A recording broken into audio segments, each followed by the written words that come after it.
What the fuck is up, you guys? Hold on, I just shook my ring light. I'm super excited to get these videos back out to you. I know it's been a minute. Had so much shit happening, but I'm back up on here for ya. So some more education, some more good content to help you with your fitness journey.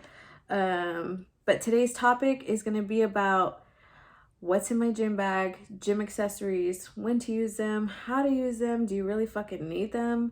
Because I really wanted to get this video out, especially for newbies. If you've just started your fitness journey or if you recently started it this year, I know that when you start your fitness journey, it can be a little overwhelming. There's a whole bunch of information being thrown at you. And then also there's Instagram and the government.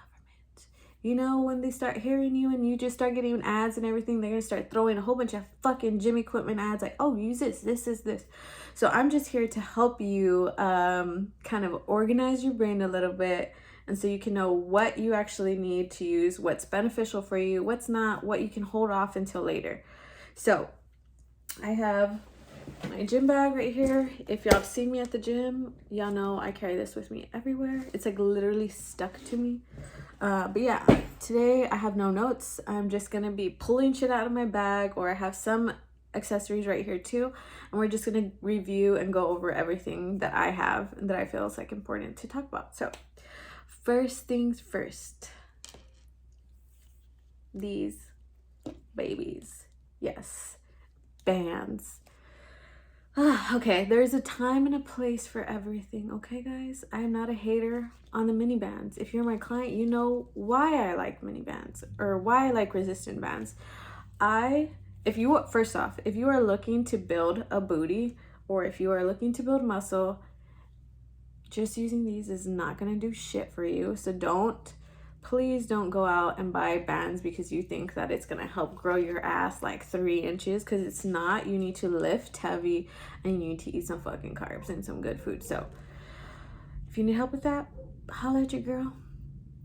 But yes, resistant bands, where I like to use them. I like to use them in dynamic warm-ups, like getting yourself ready before a leg day, warming your hips up, doing monster walks, some hip abductions, anything like that. So bands, not for the actual workout itself, but to warm up for the workout, okay?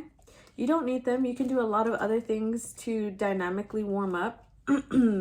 But this is why I like to use these, not to build muscle, but to warm up before you start working on building that muscle, okay? Next is a different type of band. Some of these long bands, you know, that you see in this gym. So I like these. Again, I use these to warm up and have my clients warm up with upper body, you know, pull aparts, external rotations with the bands, just different dynamic warm ups, you know, like to warm up. I don't know what the move is called, the one that you pull over and everything, but you get my drift. Dynamic warm ups, bands to warm up, or kind of like these really help, like if like adding a little bit resistance to certain moves. Like say I know my boyfriend at one gym, the dumbbells only went up to like 100 pounds, so he was using them for like a dumbbell sumo squat, and he like worked his way up where it was already light, so he added this to it, so it adds a little bit more resistance. That's what I like these for, to make things a little bit more challenging if you're like limited with weights. But yes, I primarily use bands for like a dynamic warm-up, or you know, like a rehab day. But yeah, bands. Next thing is, let's see. Okay. All right. It's like kind of like wraps, straps, and grips, okay? Sounds a little sexual. But straps, lifting straps, okay? These are very cost effective. They are not expensive.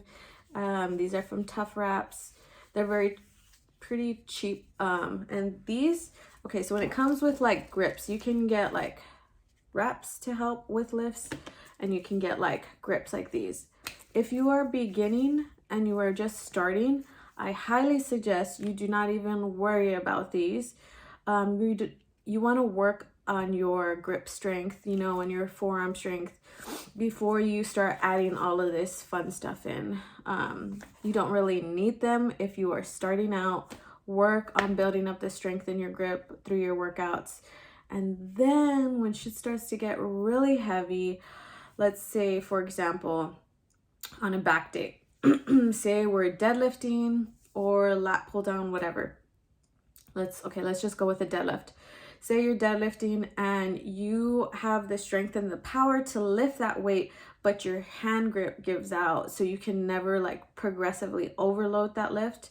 That's when I would highly suggest using either straps or grips. So that's like when you're lifting hella fucking heavy, like going for like anywhere from like, I say like your max or like a rep range of anywhere from like 2 to like 10.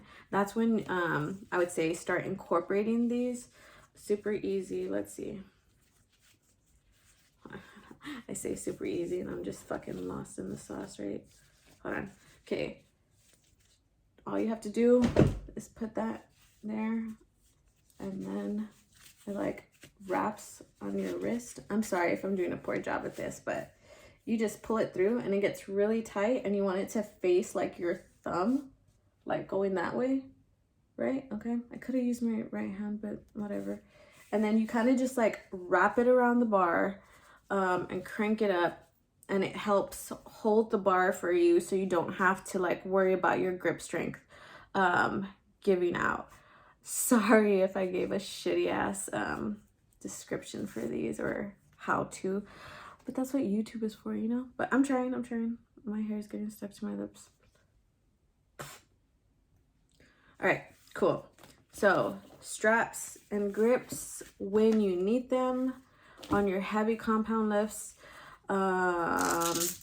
Like whenever your grip is interfering with your overload on the lifts. I definitely love grips, Versa grips. So these are very cost effective, super cheap, don't cost an arm and a leg. These are a little bit more expensive. These generally will be like anywhere from $5 to like $15. And then Versa grips, I fucking love Versa grips. These are about $60. Same concept, just a little bit easier. So you strap them around your wrist. Boom, easy peasy. And then you kind of just wrap it around the bar.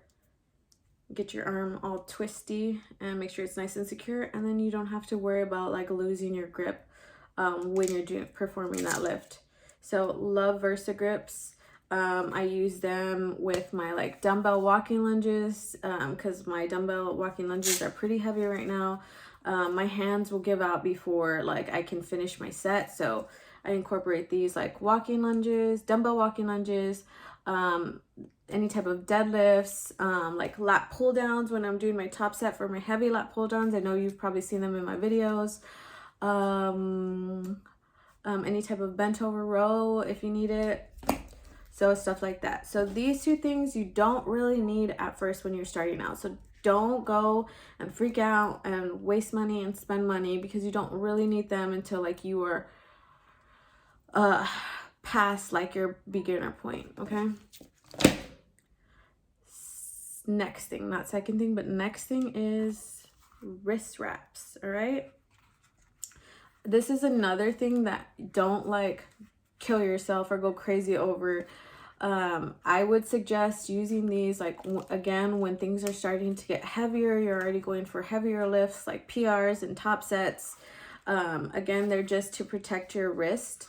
And if you're starting to get wrist pains in your lifts, I would say start incorporating these as well. They kind of just help keep your wrist strong, and it kind of prevents you from doing like that breaking your wrist habit a lot of people do. Like when they're pressing, sometimes they do like this thing, and this will get your wrist nice and secure. I love these. These are Tough Wraps, and I'm no way sponsored or anything like that with any of these items that I'm showing you. I like to keep mine wrapped already, so that way I could just put my hand in and you just kind of like tighten. They have like a little thing right here, tighten them, and what, you know, so it prevents me from coming all the way back here, and I get a nice, good, and safe lift. I didn't start incorporating these in my lifts until recently, because I didn't need them. I wasn't lifting heavy enough to really need them. Unless you're getting this, if you have a bad habit of doing this, I wouldn't use these until like they're really heavy, or if you have that breaking your wrist problem, it kind of will help you restructure your anatomy and kind of like just get that good motion going, you know what I mean? But yeah, so this is something, unless you have that issue, or if you're having wrist pain, then yeah, get these. But if not, don't fucking worry about them until later, okay? Next thing,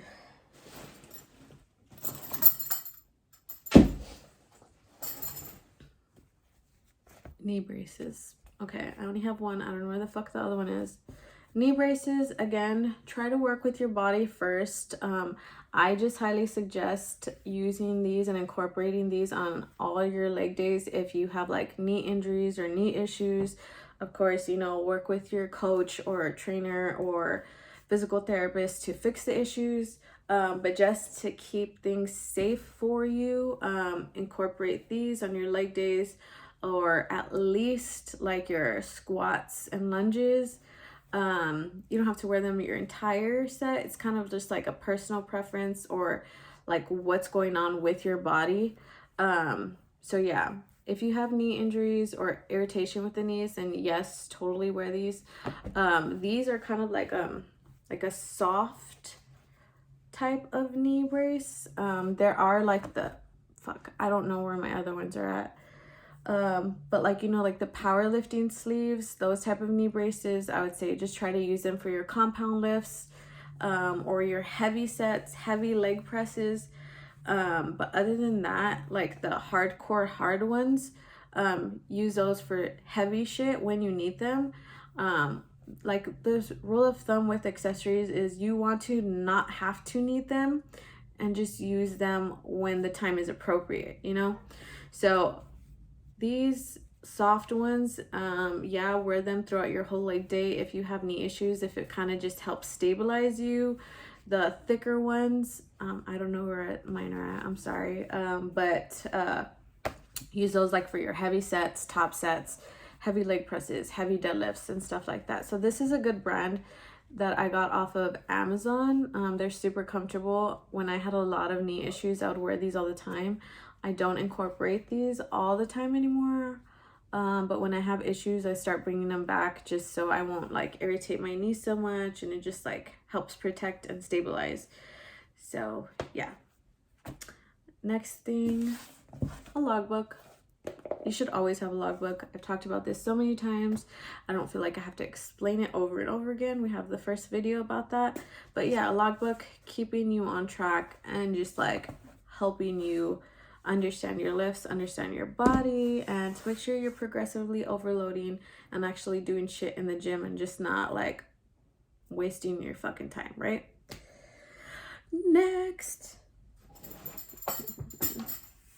a belt, a lifting belt. All right, this is my baby. I got this one from Clifford Lennox. I fucking love this belt.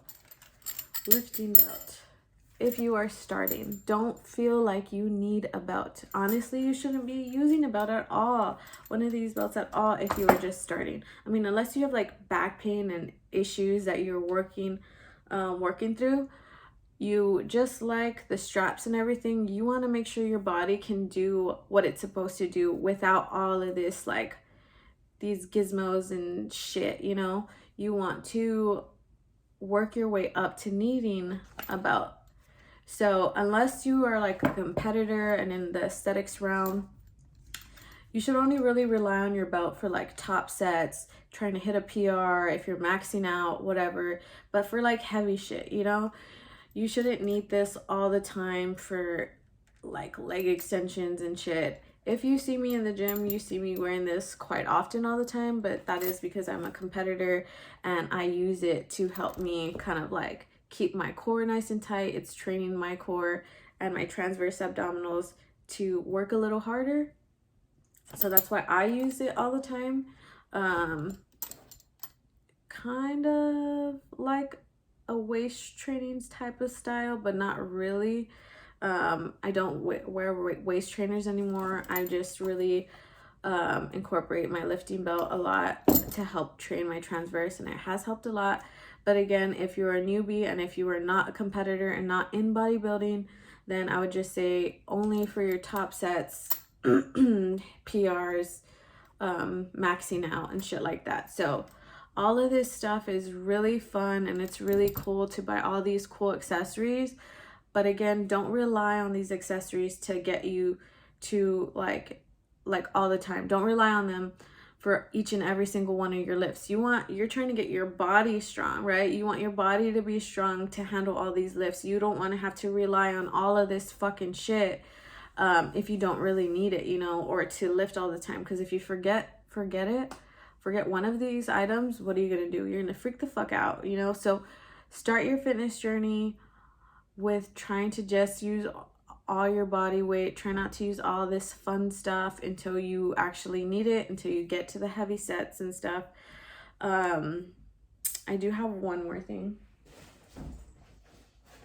So this ball right here, this brand is Tundos Fitness. So I like to use this again when I'm warming up, you know, just on my back against the wall, again on my glutes against the wall or on the floor, just rubbing out all the like my tight spots before my lift, or even like getting my shoulders up against the wall and my chest. Ooh, right here, like I'm super sore. So this is a ball that I always have in my gym bag. And again, it's just to help me warm up and get my body prepared and ready. So like stuff like this, or, you know, one of those massage guns. Sometimes I have that just to help warm up and get blood flow in the muscle groups that I'm working that day. But yeah, that is all I have for you today. That's what's in my gym bag, what accessories I use. Oh, wait, hold on. One more. Liquid chalk, right? This is a good tool to use before you start incorporating all of this, the grips and straps. Super fucking convenient. First of all, a lot of gyms don't allow chalk in the gym, and if they do, it's fucking messy as fuck, and some people make a big old mess. Okay, so using liquid chalk is a game changer, guys. You don't have to be the asshole in the gym like putting powder everywhere, you know. Just use a little bit of liquid chalk, you know. It helps with your grip, like if your hands are getting sweaty and like you lose grip in the bar. This would be the first thing I would use before graduating to straps, and then spending and dropping some dinero on these, okay? So yeah, liquid chalk, you only need like a little bit amount. Boom, and then lift. Okay, so these are all the things that I have in my gym bag, and just why and how I use them. And I just hope that this video, woo, I'm having like a brain fart, like, but yeah, gym accessories, when to use them, how to use them. If you have any questions over any other accessories that you've seen maybe on Instagram, or you've seen like, I don't know, on the fucking internet, or maybe your friends telling you to fucking get this because you fucking need it, feel free to ask me if I think it's necessary, or if I think it's a cool thing to use, or if you're not sure how to use it. Feel free to drop in the DMs or comment below if you would like to know my thoughts on any other type of gym equipment or accessories. But yeah, guys, super happy to finally get you another video. I hope this helps at least one fucking person out there. Again, if y'all have any suggestions, feel free to drop in the comment section and let me know what you'd like to see next. If not, I'm just going to keep rolling with what the topics that I have. But again, I love you guys. Hope this helps. If you need any help in your fitness journey and you need a structured program and nutrition plan, I am here to help. The link is in my bio. God bless you guys, my Iron family. Love you. And have a good fucking day. And have a good fucking lift.